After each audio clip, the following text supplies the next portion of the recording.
welcome to Dartmoor. Today I'm talking about Belladonna at Belstone, and there's a good reason for coming up here. The reason is this up here is all Belstone, exactly where I based this convent for my tale of naughty nuns.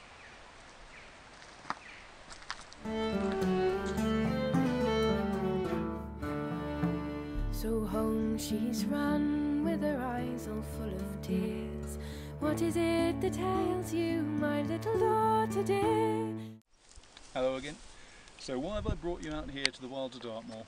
Well, firstly, because I think it's worthwhile for anybody who's looking at my books for them to see what Dartmoor actually looks like. And secondly, for Belladonna at Belstone, this is the location where I was thinking that the convent would have been based. You can see around here, this is what we call a clitter on Dartmoor, which is a whole bunch of rocks, all higgledy-piggledy lying around the place. But we're only a very short distance away from the open moors themselves, so you can see in the distance there Steeperton Tor with a small range officer's hut on top of it. I set this book here though because I've always wandered around here and I've always adored this area, and when I decided to write, I was going to write about Belstone, I thought, got to pick a good reason for writing about it. What can I have? And at the time I was writing this book, I was still working on the idea of different themes per novel. So I'd written about the Templars, I'd written about witchcraft, I'd written about tin mining on the moors. By the time I got to this, I was thinking what I'd really like to look at is what were monasteries and convents like, really. So I started thinking about writing about nuns in a convent, and it seemed suitable to come straight here. So why did I want to write about nuns and convents? Main reason was that I'd done a bit of research and found out some interesting tales about them. You can see incidentally that my book is moving. That's because the dog went for a run. I've now had to tie her down and she's grumpy. Never mind that. I'd done some research into the visitation reports of Bishop Grandison and Bishop Stapledon, and over time they both went to really great lengths, the pair of them, to try to make sure that all of their parishes, all the convents, were looked after and everything else. And it became obvious while I was doing some research that the convents were in great problems, because if you were thinking about being charitable towards a monastic institution of any sort, you would give money to only a male convent. And the reason is that you wanted to have a position for your grave that was as near to the altar as possible. You paid a lot of money to get it near the altar, but you'd pay the money happily, because they would then be able to say a lot of different masses for you after you died. They'll be able to celebrate your passing and therefore give you effectively a good resume for God. Trouble was, you wouldn't give money to a female convent because the females couldn't hold any sort of church service. It was only for the male priesthood. So the female convents, they were often started with a large sum of money from a female who was quite keen on the idea of supporting them, but they didn't get too much money after that.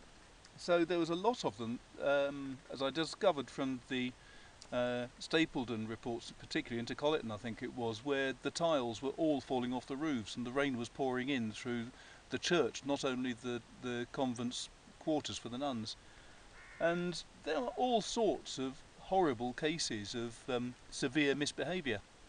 And the thing that I do like is that quite often reviewers have looked at Belladonna at Belstone and they've been very, very sniffy, because they say, well, it's obvious that Jecks has got something against religion because he's so incredibly unkind about the nuns.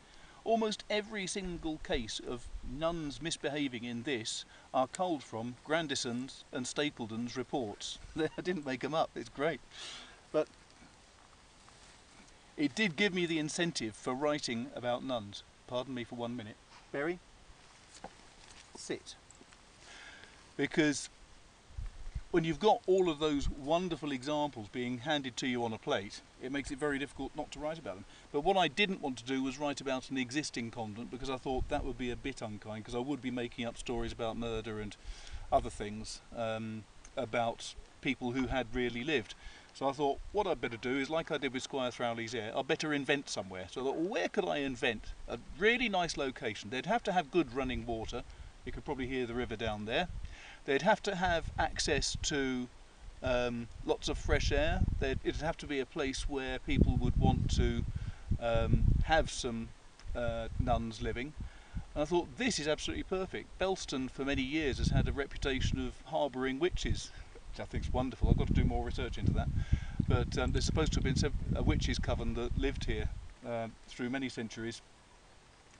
And so it didn't seem too much of a leap for me to be able to say, well, if they thought that there was some sort of misbehaviour in Belstone and supernatural goings on, why not have a convent up there and try to stop any naughty behaviour by counteracting it with good behaviour? And then of course it all goes horribly wrong. This was a fun book to write. It was great fun doing the research. I've always had a lot of respect for Grunston and for Stapledon, as people who have read my books will know. But I was also lucky enough that I was able to come up here and do a lot of my other research walking around the area. The dogs enjoyed it too, although it was long before this one's time. Misbehaving little monster that she is, aren't you? And yeah, it was fun to research it, it was fun to write it. I hope you get some fun out of it as well. And having said all that, my daughter's behind the camera, so I've got to do the normal thing. If you enjoyed this video, don't forget to give it a thumbs up. Do please subscribe to the channel on YouTube, and that way we can keep you in touch with any future videos that are coming out. I'm going to be doing some more in the very near future, which will be videos on how to write, different problems that you can have while writing, which are going to be writing hints and tips, or question and answers. It won't be questions and answers though, unless people do ask me some questions. So if you've got any questions about writing, do please let me know, and then I can incorporate that into the next YouTube video. And apart from that, the sun's hot on my back. Thanks very much for watching. You're watching someone who's a scruffy author who's covered in bits of dirt from going to the dump before coming here, but ignore that. Just assume that I look pristine like all authors always do. Thanks for watching. Have a fun time. Take care.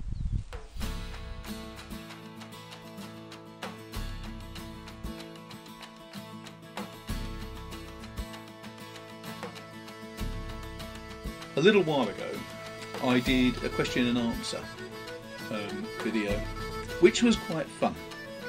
However, there was a couple of things